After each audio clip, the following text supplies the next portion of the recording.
आज हम बात करेंगे क्लाउड कंप्यूटिंग के बारे में। अगर आपने क्लाउड कंप्यूटिंग का नाम सुना है तो क्लाउड कंप्यूटिंग के बारे में जानना बेहद ज़रूरी है। तो मैं बात करूंगा क्लाउड कंप्यूटिंग के बारे में कि क्लाउड कंप्यूटिंग क्या होती है। चलिए शुरू करते हैं।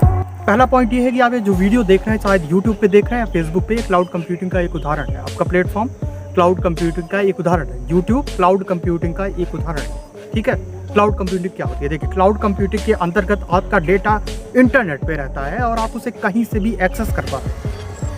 आपका डेटा एक हार्ड ड्राइव, पेन ड्राइव में नहीं रहता है कि आप पेन ड्राइव में आपने डेटा कंप्यूटर या लैपटॉप से कॉपी किया, उसे लेके हर जगह जा रहे हैं और फिर किसी के पेन ड्राइव में उसे डाला तो फिर वो डेटा मिल गया। ऐसा कुछ नहीं। आपका डेटा इंटरनेट पे मौजूद रहेगा और आप उसे कहीं से भी एक्सेस कर पाएंगे। ये क्लाउड कंप्यूटिंग होती है।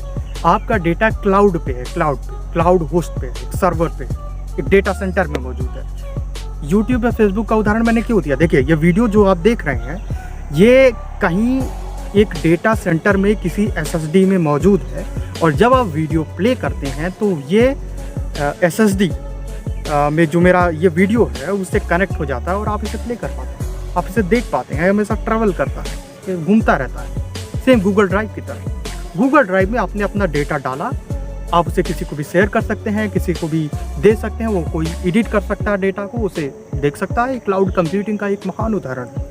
ठीक है, ये क्लाउड कंप्यूटिंग का एक उदाहरण है। देखिए, क्लाउड कंप्यूटिंग प्राय प्रयोग कौन करता है? देखिए, डिफरेंट सर्विसेज उसमें आते हैं, SaaS टाइप के, तो अलग अलग सर्विसेज आते हैं। सभी लोग क्लाउड कंप्यूटिंग के रेंट पे लेते हैं। पहले क्या होता था, सबसे पहले मैं ये बताता हूँ पहले क्या होता था। देखिए, पहले हमारे पास कोई एप्लीकेशन है तो एप्लीकेशन का जो डेटा है वो तो कहीं भी रखा होगा ना, उसे कहीं पे डालना होगा, चाहे सर्वर पे डालो या खुद इंफ्रास्ट्रक्चर क्रिएट करो डेटा का।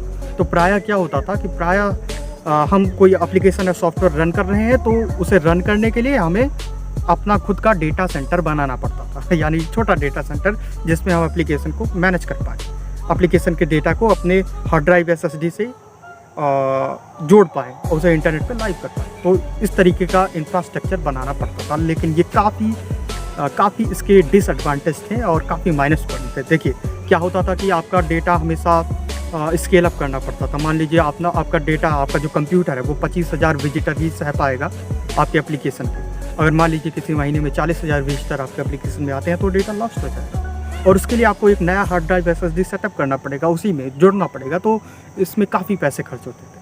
फिर क्या है कि अमेज़ॉन और वेब सर्विसेज ने 2002 के आसपास शायद अपना क्लाउड रेंट पे देना स्टार्ट किया। उन्होंने कहा कि देखिए, हमारे पास तो पहले से डेटा सेंटर मौजूद है और उस डेटा सेंटर को